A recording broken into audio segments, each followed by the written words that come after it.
Кто-то ушел на дно, а кому-то все равно.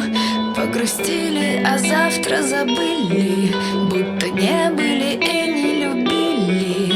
Кто-то ушел наверх, то есть ушел навек, и следит, улыбаясь за нами, сквозь глаза наших воспоминаний.